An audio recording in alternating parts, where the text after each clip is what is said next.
Hi, everyone. This is Mike Lipkin, co-author of this fabulous book called You Belong Here. Thank you, Diane.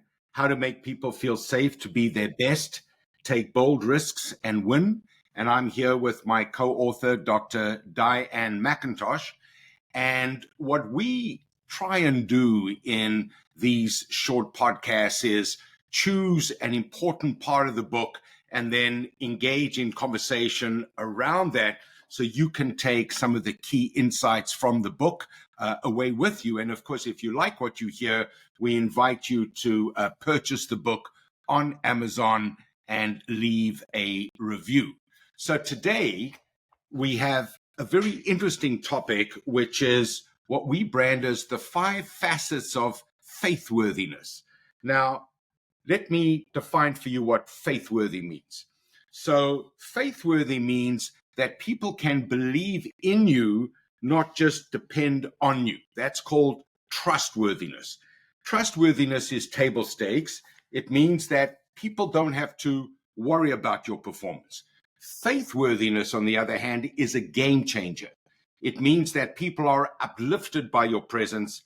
They are proof that they can win. Sorry, you are proof that they can win, and you are a safe harbor when they don't. If you are someone who's faithworthy, then the best and the brightest will be magnetized to you, because you will bring out their best and you will help them get through the challenging moments. So for me, Diane is faithworthy. This book would not have been possible without my partnership with Diane. She certainly uplifted me to play at my best, and she certainly helped me get through the tough moments. And Diane, I hope the feelings are mutual. Just say yes.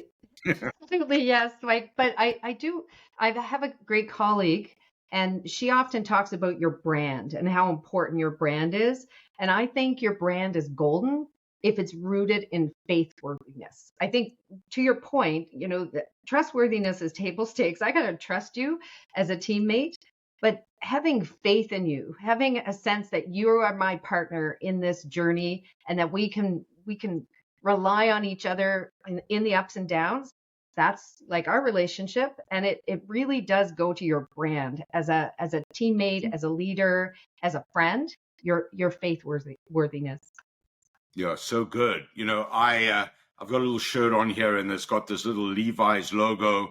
And I'm just a big believer in Levi's. I've got about 14 pairs of Levi's, and I just find it inconceivable that anyone would throw a pair of Levi's away. So Apparently. I've got Levi's that I bought maybe a couple months ago, and I've still got the ones I bought 30 years ago. And you know what, Diane? They still fit. That's the best thing. But are you bragging now? Like, seriously, Mike? I am. I'm proud of it. I am a perennial millennial, which means I'm a millennial with about 6 decades of experience. And Diane, this is really core to what we're talking about here, because part of ensuring that people believe in you means showing up in a certain way. And you've got to show up with a level of engagement, a level of energy. And if we think of the great brands like an Apple or a Levi's or a Starbucks or a Nike for that matter, I know that anytime I invest in any one of those products, it's going to deliver against my expectations and then even raise the bar. So as human brands, we need to do the same. So thank you for highlighting the power of the brand, because that's exactly what we're talking about here. And then, Diane, my experience is that it becomes a self-fulfilling prophecy. So if I connect with you and we do great things together, I train you to believe in me. I then never want to let you down. So I'm always bringing my A game to our mutual projects. And then we keep on pulling each other up, as opposed to folks who might be detractors, who are just waiting for you to slip up, who are putting potential pitfalls in front of you or challenging you in a way that drains rather than enhances your energy. And those folks may not be faithworthy. They may just be curse-worthy, right? For want of a better expression. So look, we talk about 5 very simple facets of faithworthiness, and these are easy to understand, not so easy to apply. But the first one is you've got to know what your top values are in order of priority. So when I interview a lot of folks and I ask them what their values are, they struggle to tell me what their values are. And if you are not living your values on purpose, then you're only going to live them by accident. And then sometimes you don't even know what's driving you to take certain actions. So in my case, I intentionally live my values just like I'm doing right now. And I'll tell you what my top values are. Number one, be fully utilized. So in this call, Diane, I feel like I'm stretching myself to the max and I'm making the difference, which is my second value. My third is connecting with others. I am because of other people. I am not happy if I'm not connecting with really great folks. Loving life and being successful.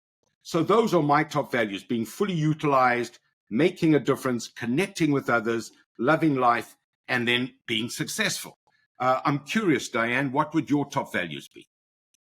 So my top values, and I think you're making the point that your values are what should inform all of your behaviors, all of your interactions. And that is the core of your faithworthiness, is that people know you're going to show up living these values every day. And I think we make the point in the book that we don't often think about those values, but they're so important because they inform whether you're a leader, what your business should be, what Levi's has values that they live by, quality that'll last 50 years, for instance. Okay. So my values are that I want to live with compassion for myself and for others. I'm all about having happiness in all of the things that I'm involved in, and love and kindness. Humor is a real value for me. It encourages me. It makes me enjoy everything that I do more. I am a constant thirst for knowledge. So I am a nerd. I'm always looking for, I want to support others in their education as well as my own. Integrity is so important to me, and responsibility. And we have to be careful with that because sometimes we become over responsible, but I certainly want to be responsible for my own thoughts and feelings and behaviors. Love that. 2,000 years ago, the Oracle of Delphi said to humankind, know thyself. And I think that is probably more important now than ever before.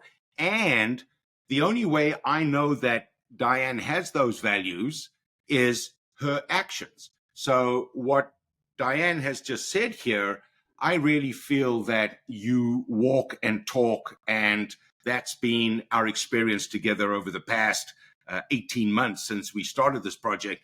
And hopefully the values that I espoused are what you have seen me manifest in our conversations. And if you fail to live to those values, which sometimes happens, you know it. And it's really important to own that and say, you know what, I did not live up to that value.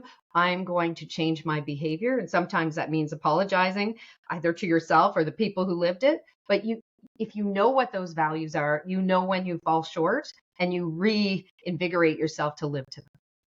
Very good. Excellent. So now the second facet of faithworthiness is what we brand as just be whole.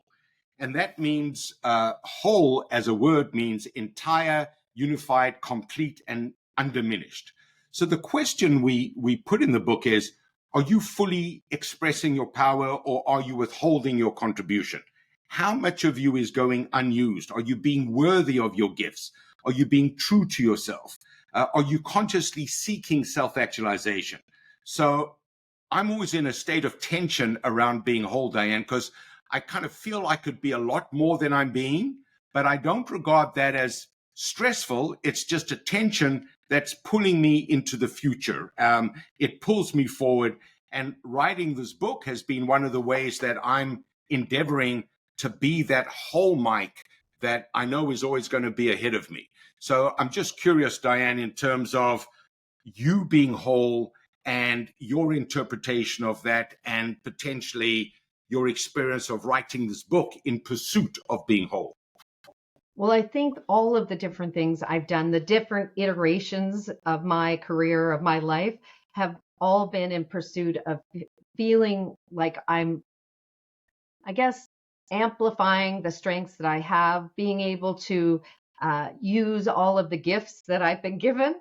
And I think one of the things, as I was reading this over again, the questions that I think we should ask ourselves, if we're not living as our whole self, if we're feeling that we're underutilized, is confronting that question. Why not?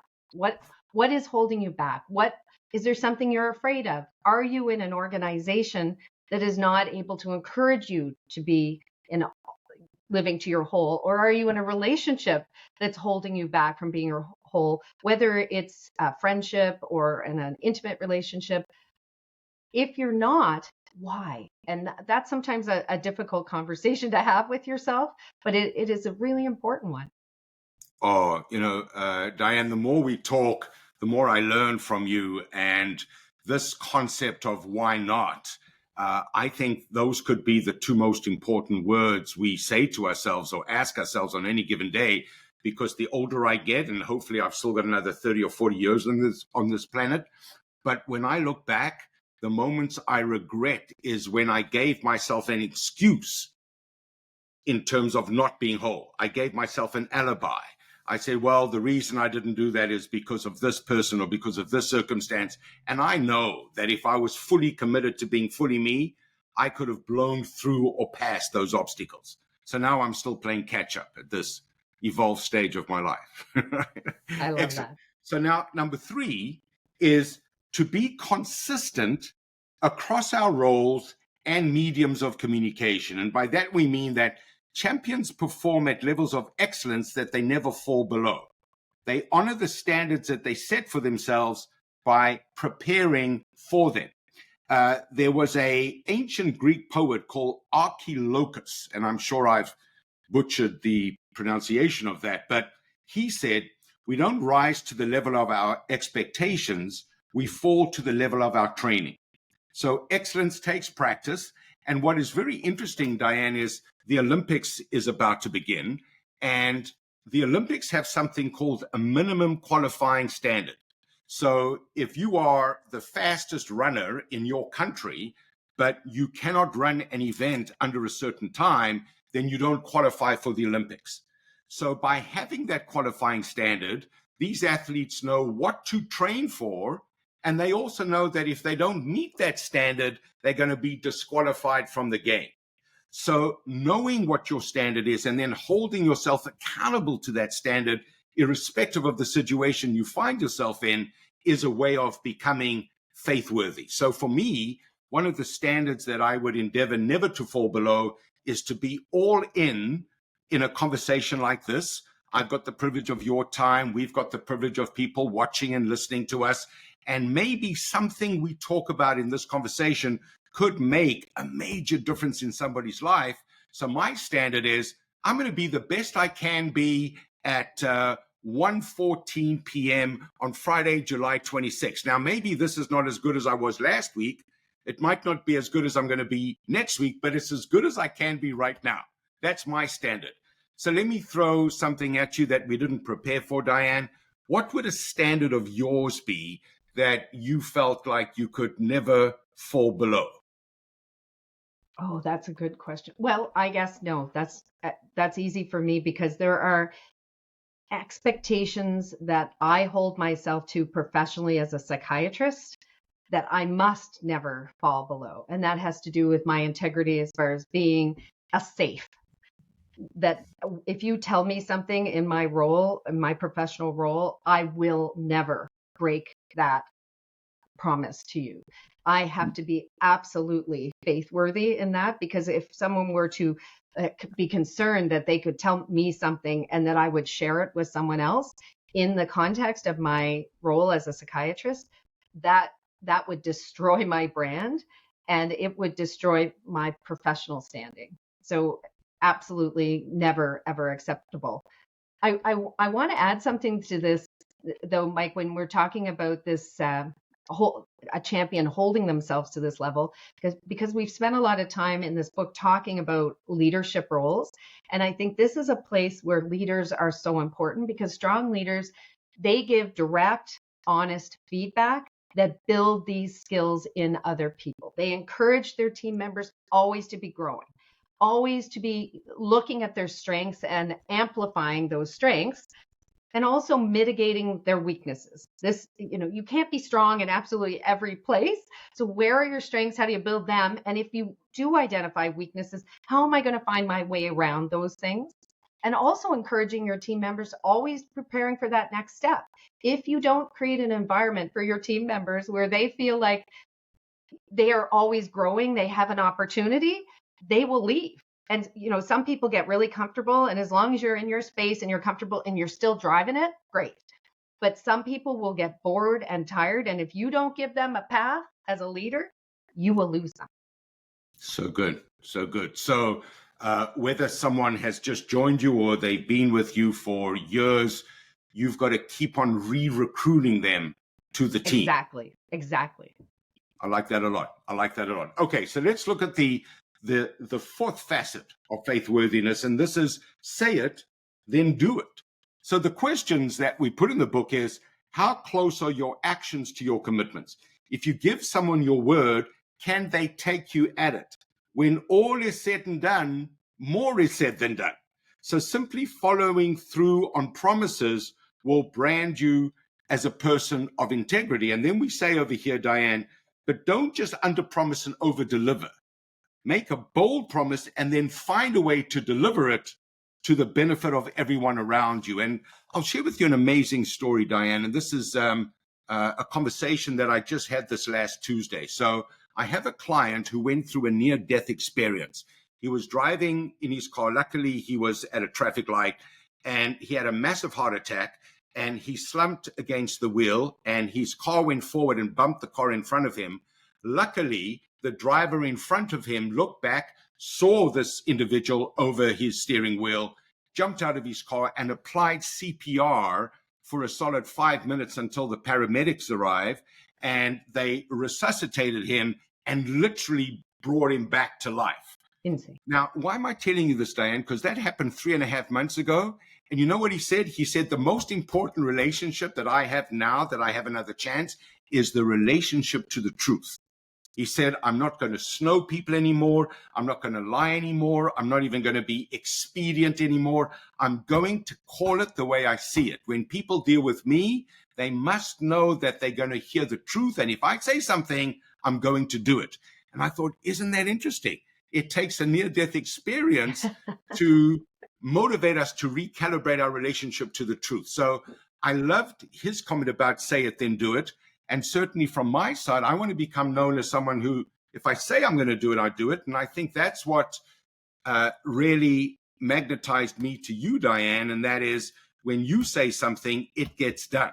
So I'm just curious, your thoughts around those simple 5 words, say it, then do it. Well, I think it really speaks for itself. That is part of a critical brand. That is golden. You're as good as your word. And I get so far behind. I don't follow through as quickly as I should. And to me, it is horrifying. It is mortifying. So if I do fall behind, I am very quick to apologize and try to make up for it. It is really awful. I don't like that part of being so busy. It is a brand issue, and I think it really stands on its own. Beautiful. Okay, so let's wrap it up with the 5th facet of faithworthiness, and this might be the best one, and it's simply be in service to others. And we quote Martin Luther King Jr. when he said, everybody can be great because anybody can serve. So we created You Belong Here to empower you with a sense of safety while you take bold risks and win. And we've used a phrase, it's not ours, but it's one that we like, and it's called altruism at a profit. So we want to make good by doing good. And as I often say in my talks, Diane, I tell folks I'm not doing it for the money. And then I say, listen, I'm going to take your money, but I'm not doing it for the money. And so obviously we want to expand our brand. We want to raise awareness around You Belong Here. But really our primary goal in creating these podcasts is to transfer some of these ideas to other folks so that they can benefit from them. So Diane, just a final thought from you around the importance of being in service to others. It's a gift. Every time we give of ourselves, we are given back so much more. And, I often have patients who are so ill that they can't work in gainful employment, but I always encourage them as they get better, go and serve, go and volunteer, help an elderly neighbor, do something that helps others, because that, whatever you give, you get back twice as much. It is truly a gift that just keeps on giving, critically important to our mental health, to feel like we're able to serve, to support, to help other people. We have to be careful not to overdo it. Some people give so much of themselves that there's nothing left for themselves or for their own families. So there is a balance there. But when you give, you always win. So good. And so I'd like to wrap up by just saying, embrace a volunteer mindset, not a victim mindset.